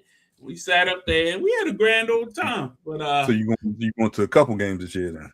I'm going to far more than one. I told you. My suggestion was we all go to a game and we shoot a podcast from the stands, man. What y'all think? We'll work on the logistics. I think it'll be fun, man. Even if I don't understand how you're going to shoot it though from the stands, but we will have a third party, have the camera, and can record us. Get different angles. Paying attention to the game. Yeah, I mean, if it's a regular game, not like the Orioles, the Yankees or something like that. There's plenty of seats. I mean, you can set up a tripod and just kind of Well, the ushers ain't gonna let you do all that, but you can do it in a sly way. Yo, just pay them like $1. You gotta do the Ocho, slide them $1. Yo, Ocho crazy. I was watching that. Him and Joe was going after him about missing out on Magic City night at the Hawks game. That was funny. Speaking of, did y'all see that video of Kenya Martin going at that guy? I didn't understand. I saw it. I didn't finish watching it, and I didn't understand it. I fully understand it. So guys, first mock this stuttering. Go ahead. He did a video. He made a little video. No, the guy that works on Gil's podcast. I mean, he probably don't even work for Gil. He probably work for Underground, whatever draft pick they have. Whoever the sponsor is. Right. And he made a video about Kenya Martin mocking the way he talked. Now, he just said he can't finish a sentence or something like that. But he said it to the point where he later apologized for it. And Kenyon didn't know what he was talking about. He just waited up like, yeah, it's like whatever, you cool. Now this is during this time, even before the video, Kenyon had invited him to his house. He invited him to for Thanksgiving and things like that. Twice. So Kenyon opened his house and his family and his kids, in a sense, to him in hospitality. And I think everybody on that set knows that he is very conscious about the way he talks, because he does have a bit of a speech impediment, and for him to talk, overcome it. Mm-hmm. Yeah, like he talks 3 to 4 days out the week, what I'm saying, for like 2-3 hours. So I give him credit for that. But everyone know that's definitely a pet peeve for him. So he did that, and then Kenyon finally saw the video, and he was like, "Yo, this is what happened. So if you publicly embarrassed me," in which technically he did, because it went out, so it went on the internet. So he wanted to pull him up publicly so everyone can see, and then that's how he dealt with the disrespect. So people say he overdid it and all this other stuff. It's just like, well, if the man put you out on the internet, put you on blast, then either you handle it behind closed doors, which will probably involve a fist or two, or you take that route. He took that route. Let me tell you, I don't have a problem with it. The real story. How is that not the real story? You gave him the surface level stories. Here go the real story. All right. So this guy who did the video, he used to be an op of Kwame Brown, right? Okay. Gil hired him to the show because him and Kwame used to beef, and this guy like do little content. He had his own little podcast, stuff like that. Gil brought him on, be a contributor. Before he brought him on, he made that video mocking Kenya. So this is before he even worked for the show. So once he got there, got to know, he went up to Kenya. Hey man, I just want to apologize. You know, I made the video. This was, and Kenya, because he didn't know the guy, he didn't know the background, he didn't know because you know Kwame Brown and Gilbert got beef. You know what I mean? Mm-hmm. And it was almost like he hired him as a troll hire type of deal. The guy, you know, where you get this from? Did Gilbert say this on the show? I listened to Kwame Brown podcast. Okay. So, Kwame Brown is the one who sent Kenya Martin the video.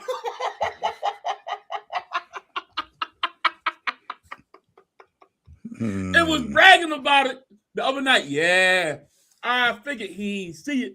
I sent it to him, and I'm glad he got his punk ass together because clearly this guy was like a real op of Kwame Brown. Apparently, they knew each other from DC or whatever like that. Okay, I thought he made the video like a week ago or something. No, this was old. This is old. Kenya never knew until because even when the guy originally posted the video, it got like 500 views or something like that. It wasn't like no. It didn't go viral. No. The only reason why Kenya saw it now is because Kwame Brown. I wonder how you saw it. That goes. Yeah, that's. You know how you watch one video on YouTube and then they give you another video? Video. My whole algorithm is got something to do with this mess now. I'm like, yo, I got to get rid of this. Like, yo, I got daggone Rashad McCants videos beefing with North Carolina niggas. North Carolina. Like, yo, it's all these, like, yo's arena guy, hella beef revolving around them. All the time. Bruh, I can't keep up with this. Gilbert and Josiah just got into it. Really? Josiah, he's the mediator. Light skin, yo. Oh, okay. Set it up. Right. He's a LeBron fan. He always make the LeBron. He had said something a night before about one of the hottest teams. So then the next day he said another team was the hottest team, and Gilbert was like, "Well, which one is it?" And it was very surface level until it wasn't. And Gilbert was like, "Yo, you keep saying one thing one day, another day, another day. I need to know what it is." Everybody think Gilbert was a little bit more sensitive. He is. After even this, because he had to switch locations and they was doing it through their phone, and he had issues with HOA at his house and stuff like that. That's why they had to leave because the HOA kicked him out. I think that was I don't think he took that as much as he put on. Like, you know what I'm saying? He laughed it off. Yeah, I think he was very embarrassed by that. He was comfortable there. Yeah, it was his house. I think he's still salty about it. They're back. I don't think they're in the house now. They no, might be in Skip. They work for what is it? Not FanDuel. It's not whatever FanDuel, the company is. Yeah. They built them a whole new studio, and Skip gonna put out a video like he got it done or something like that. And I heard that rubbed Gil the wrong way. He was on that show. He was on there. Today. The arena.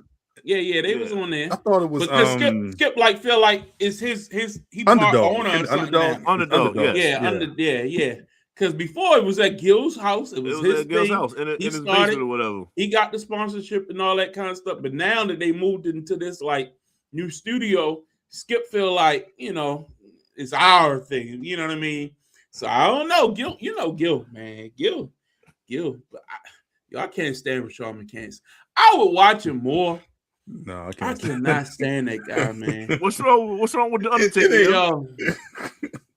Yo, you be having real like NBA delusional on that. He's delusional. Yo, the Boogie Cousins episode. Oh no, the Kobe 81 Kobe thing. My man, 81. Said, I got 19.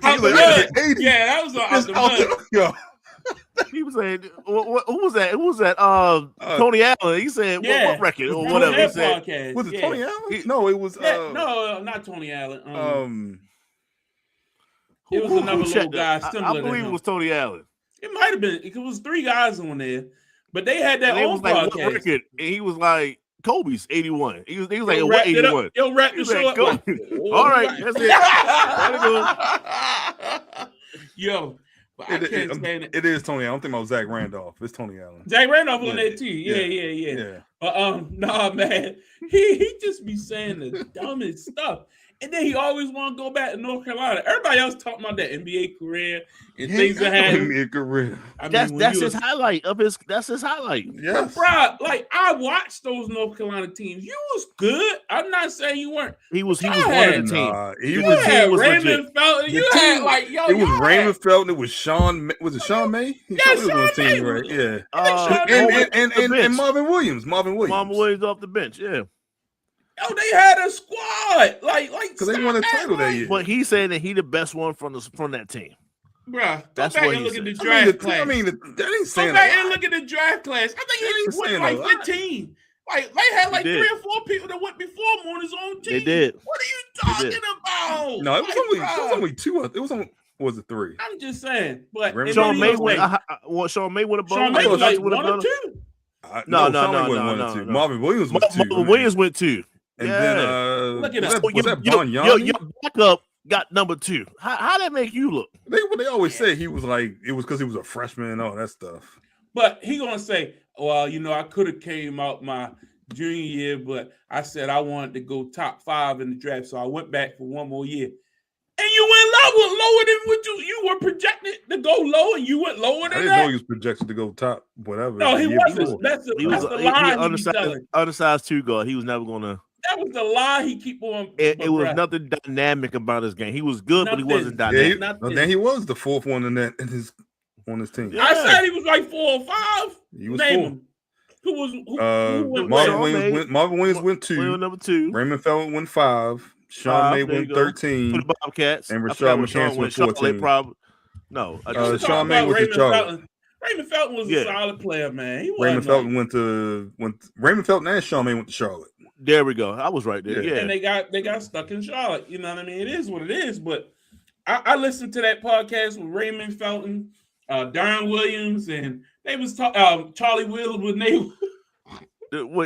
So he keep calling that man sick, man. That's why I said the best part is about Rashad. He said the fat man and the sick man. Yeah, terrible.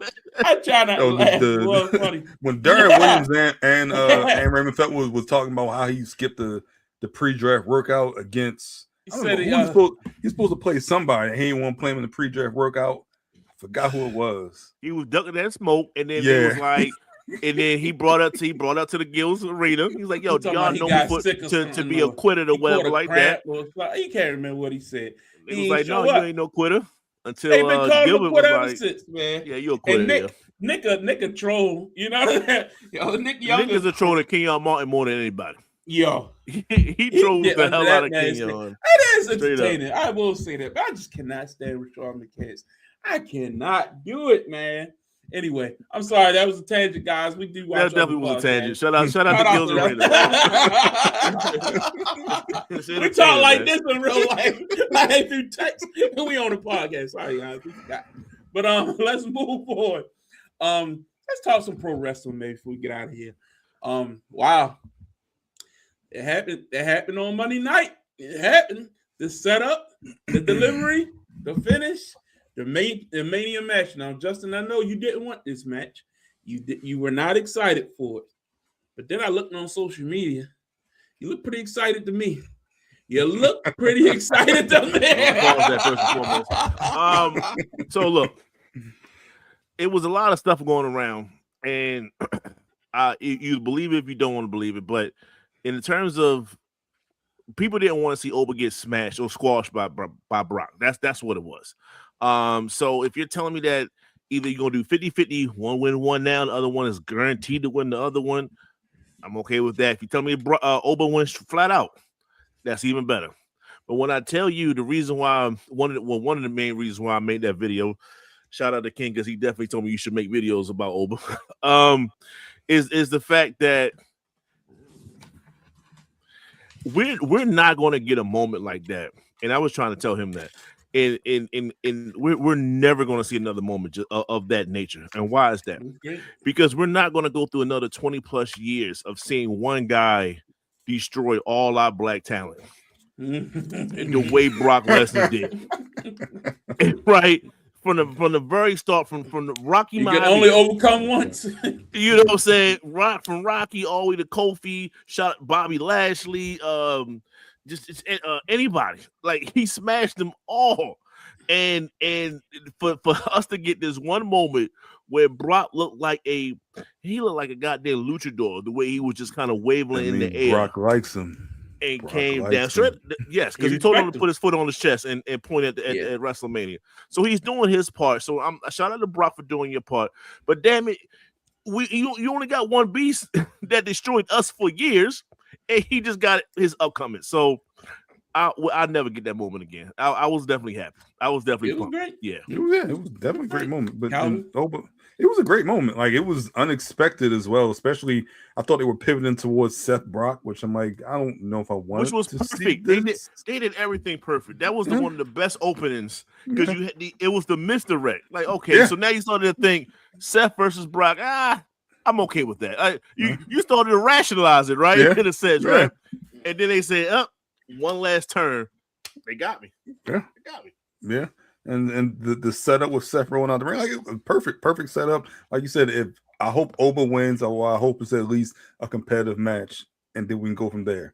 Because I was always worried about the squash match with Brock on the big stage, and that's what I did not want. But to see Brock interact and work with Oba gives me hope that he's going to be like, you know what, I could put the young guy over, and we can have this continuous battle for a couple months or so until SummerSlam in Minnesota. So I was excited to see that. All right, Larry, go ahead and rain on my parade, man. Go ahead.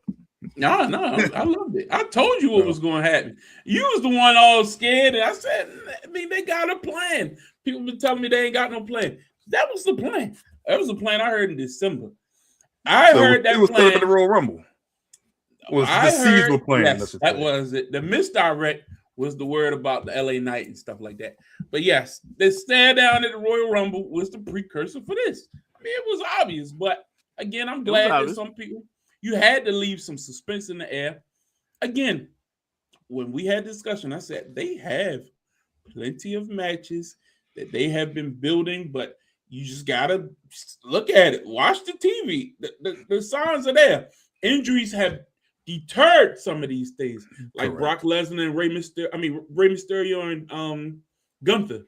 Like, Ray broke his ribs or something like that, so they haven't been able to build that up. That's why you haven't seen Gunther. Like, you gotta come up with a plan B though. They got one, so it's supposed to. You'll see it soon. Okay. Braun Breaker's coming back. It better not be that Javon angle. I don't know about Javon. Okay, cool. That's cool. That's even better. Yeah. I ain't hear nothing about that. I heard some rumors about Javon and Gunther. I was like, please, God, no. No, Javon is working a Kofi story. That's coming into fruition. That is that story. Yes. But no, Braun Breaker, they expect him to be ready. It's supposed to be Braun and Seth. If you've seen the pivot, what's his name? Logan Paul might be in a tag team title situation, which originally that was the plan, but he was supposed to be with Bronson Reed, not Austin Theory. So again, it's things that they have had planned. We'll see if they pan out. Now, Dominic got hurt with the concussion. That kind of he got hit with a goddamn chair multiple times. Damn, Jesus Christ. So that made that Penta stuff and the whole Finn Balor match, and will that happen? How that's going to play out? I don't know, but that's the problem with injuries, man. They happen at in opportune time when you still want to do physical angles. I will put these guys on bubble wrap till WrestleMania. I'm sorry, man. Like, Punk and Reigns don't need to do no physical angles. Cody, Randy, like that Cody Randy segment though. So two questions. One, they got me. Did the right person turn heel? No. Okay. Of course not. But naturally, Randy's a heel.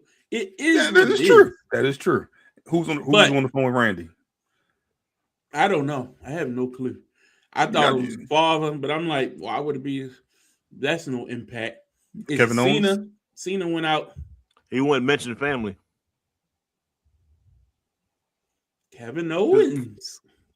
because he said there's more than one royal family in a sense, or one wrestling family. Kevin Owens wouldn't say that. Because I heard the initial Ric Flair. I'm like, that doesn't make sense. I don't. He on the see contract that. with AEW. I didn't see that. And then there's do you run it back from last year? Did KO and Randy ever split? Like, I know they was like feuding a little bit, but they was like friends, weren't they? Before he went out, before Randy got hurt, I thought they did. I mean, this was two. So we don't. The last time we seen KO, that's what I think. That's what I think it is. I think this is to sell tickets. Rock and Randy though, they don't have no. I think it's the Rock Cody angle. I think that's what it is. You're finishing what you started almost last like year. The story they dropped with Cena when Cena joined the Rock. Yeah, and Rock said y'all can fuck off for a little bit. Yeah. The Rock just destroyed that whole storyline. I think that's who it is. It was more than just that. Don't blame the Rock.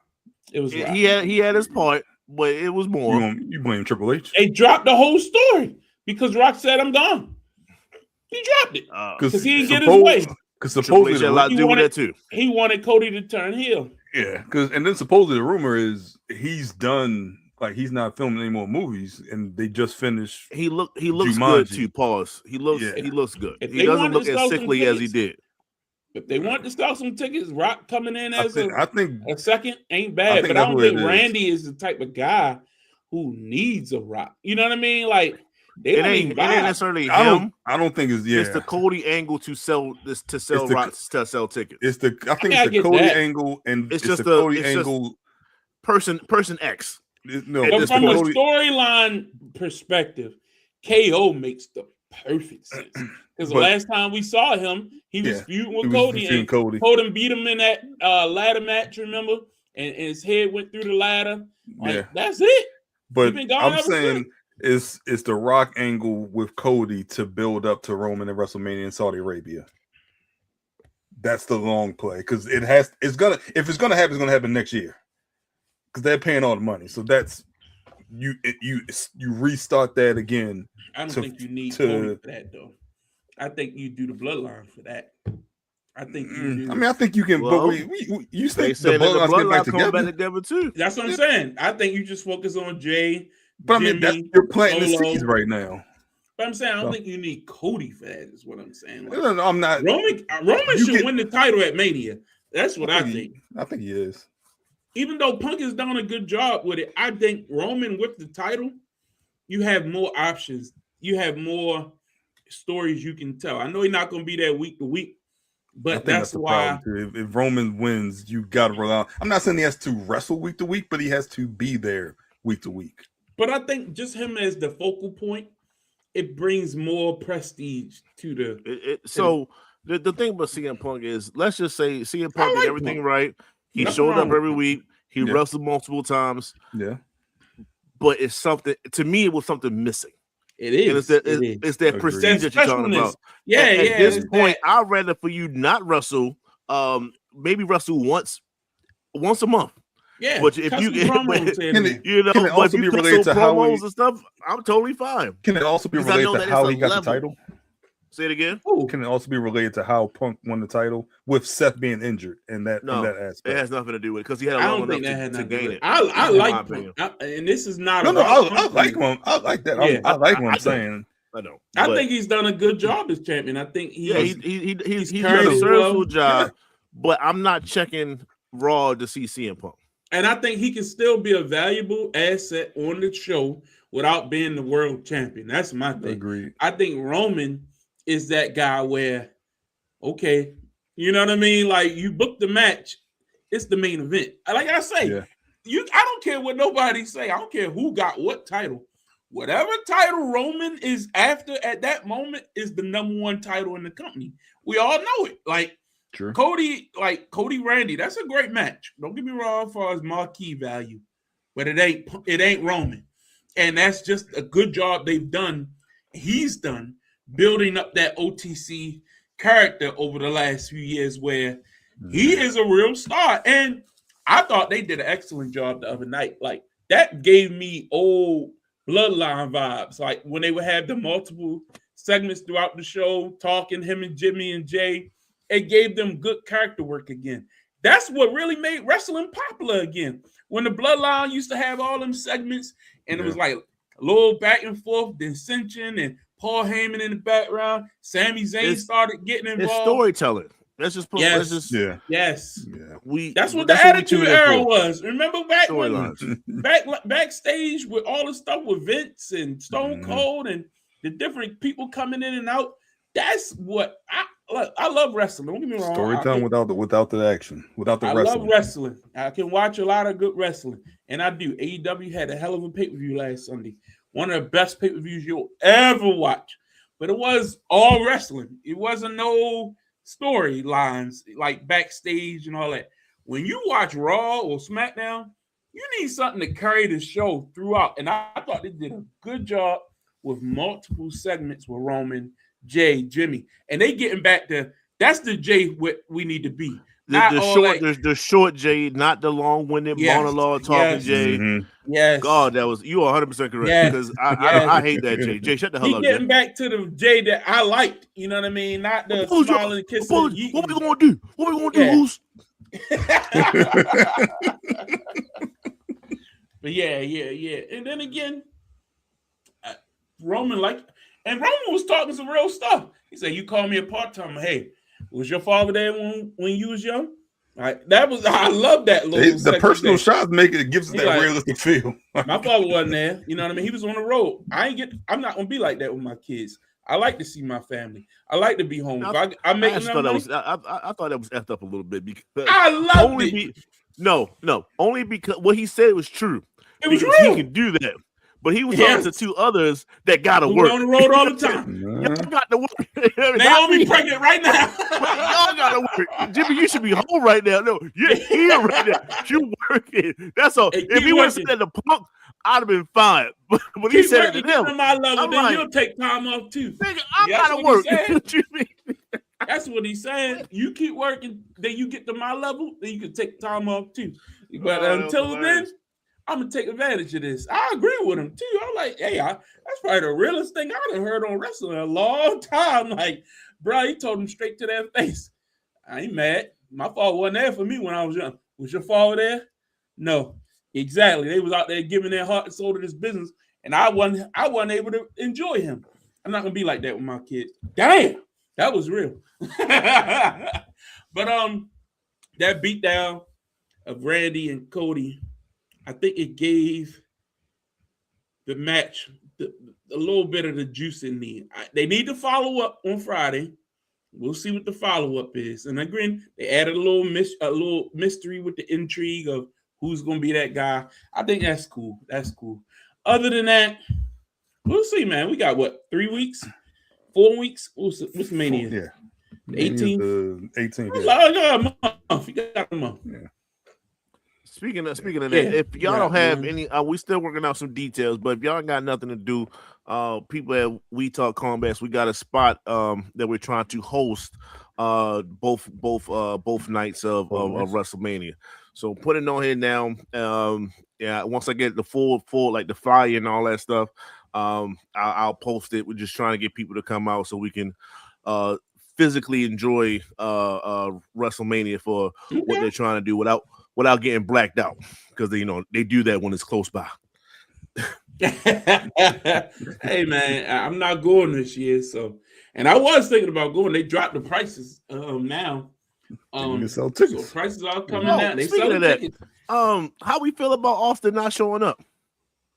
Not even a video package. He was going to show up. Yeah, that's true though. But I heard they was in hard negotiation. He will be in. The plan is for him to be Mania, but I thought he was going to show up here, give a little, if anything, like a video joint, and then show up at Mania. That's what video would have been cool. But I heard that he preparing for some type of thing he involved in. He got NASCAR, or is it NASCAR? I don't know. I thought it was the other one, like the F1. Yeah. Okay. He in the racing. Let's say that. Yeah. And but like you said, he could at least set the video in. Yeah. Especially on 316. You don't know when 316 gonna do. Day, man. Shout out to NXT with the Booker T Appreciation Night. That was splendid. Shout out to it. Keanu Carver came through, did his thing just to interrupt stuff. I like what they doing in NXT, man. They got some good things, good storylines over there. Good, man. When they get to the main roster, I know who they are. Is Undertaker running AAA? Yes. Yeah. Okay. Yeah. That's his baby. AAA been good. I do watch that. He's doing a phenomenal job at AAA. For them to film I think they film one show and they break it down to like 3 weeks of it. Yeah. And then they film another one. When I started watching this joint, I didn't know who the hell was who. It was in all Spanish. Who they are. Right. The wrestling is wrestling. They're going to give you a hell of a show. The storylines are starting to be a little bit more concrete. They got Rey Mysterio being a translator. So Rey Mysterio, Corey Graves, and JBL. Once they started translating this stuff, oh man, I'm here now. Like I'm watching it. It is a very fun show. Yeah, I wish I could show y'all some CMLL, but AAA is a good entryway point. But one day I want you all to check out CMLL, which is the real Lucha Libre, which has some of the greatest action come on every Friday night and Saturday, but mostly Friday night, Arena Mexico. That's the best luchadors, the best style of Mexican wrestling. AAA is good, but that's like the WWE sanitized version of it. You want the real Lucha Libre, check out CMLL. It's the best. Remember Cesaro, Claudio Castagnoli, he's the world champion there. They have a lot of great talent, man. Remember Sin Cara used to be in WWE. He's mystical. He's phenomenal. He's still botching? Is he still botching? Nah, he's phenomenal, man. He won Wrestler of the Year last year in many publications. But anyway, check out CMLL. We want some real. And I'm not no disrespect to AAA. I enjoy that too. I watch everything. But are they affiliated with Ring of Honor? They really are affiliated with AEW, Ring of Honor, New Japan. They work with a lot of people. Okay. They work with a lot of people. But definitely check them out. But guys, I can't say this enough. If you're a wrestling fan, please just try AEW out. I love WWE. Everybody know I enjoy WWE for what it is. But if you want great in-ring, consistent wrestling every week, watch AEW. You will enjoy it.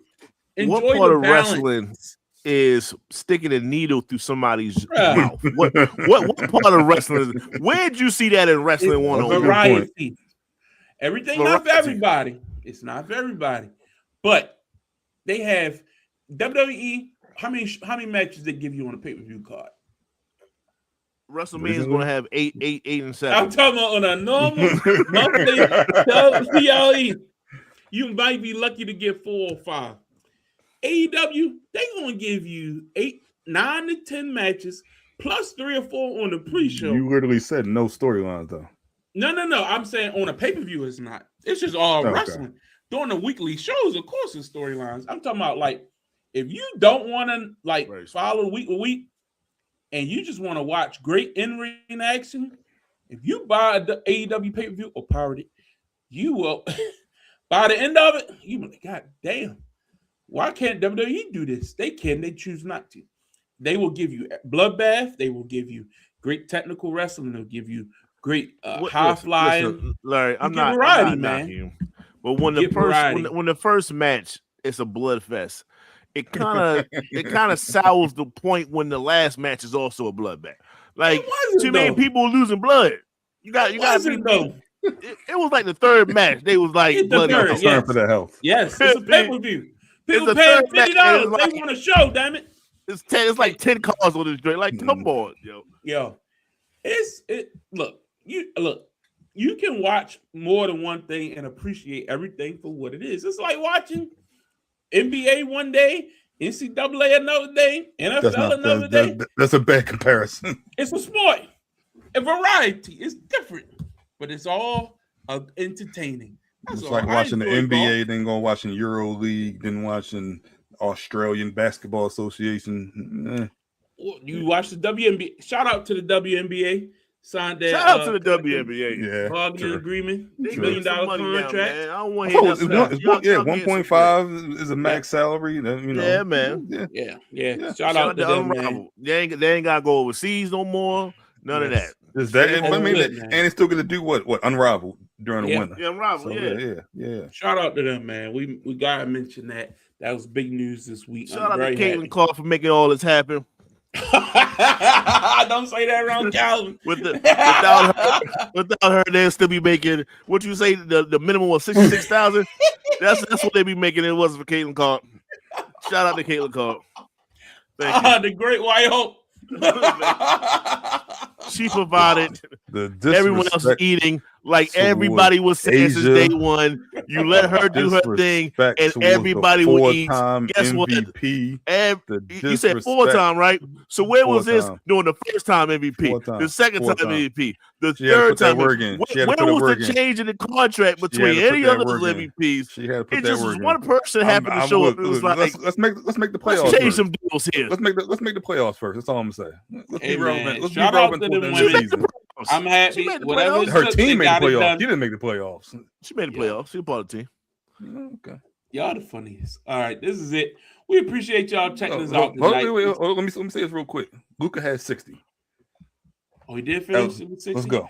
Did they go to overtime? No, I don't think so. I thought they won in regulation. He's trying to get a hundo before it's over with, man. No, I took the over, man. I think I lost. What was the over? No, they scored one. They scored 260. 134, 126. Let me double check that. But they scored 260. Shout out to Michael B. Jordan. Justin, talk about your article real quick. Yeah, I ain't read that shit. No. But shout out to Michael B. Man. Just wanted to show some love, get the flowers now. Yeah. I was gonna say Forrest Whitaker won for The Last King of Scotland, right? That's correct. Yes. Okay. All right.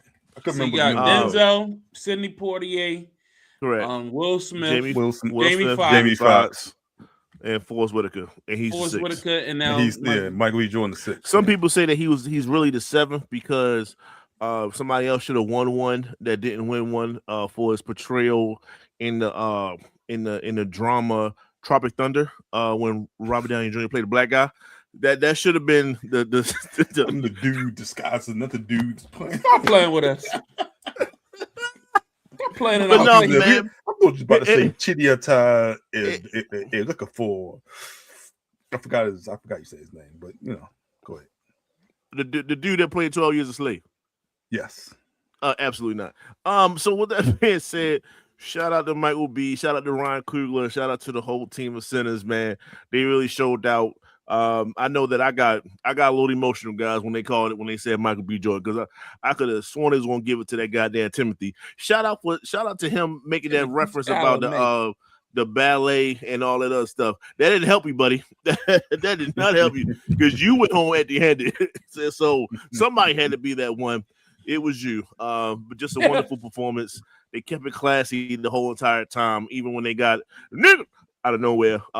They kept it classy in every award show. You see I don't know what publication wrote that was a publicity stunt. I don't believe it. They said there was publicity stunt for the Sinners crew. I don't believe it. And they said it actually happened more than once. It happened more than once. It did. More than once. So they thought that they caught it, and it was really the second one that got through. So yeah.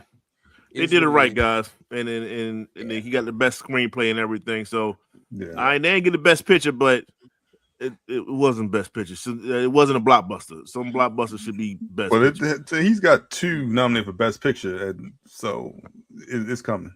It's coming. He got screenplay. I think that was good. We'll see. It's coming. All right, guys. We appreciate you tuning in this week. Thank you for following us on Thursday. We'll be back next week on Wednesday, catching you up on everything with the NCAA tournament, seeing where we are in free agency, any trades that's been going on in the NFL, getting closer and closer to opening day. We'll give you the lineups and see what we like heading into the Orioles opening day at Candy Yards. Just counting down to the playoffs in the NBA as well. Only a few weeks before we kick that off. Just more sports is the greatest thing. This is the best time of year coming up here. You know what I mean? You got NBA, March Madness is in the thick of it right now. Got some boxing news. Ronda Rousey's man, that woman, Lord help. Yeah, we didn't mention that. A lot going on with that. So yeah, we'll a lot to keep you up abreast on. We'll be back next Wednesday night for another edition. For Calvin, Justin, I'm Larry. We'll see you next week for another edition. Get off the damn fence. Have a good night.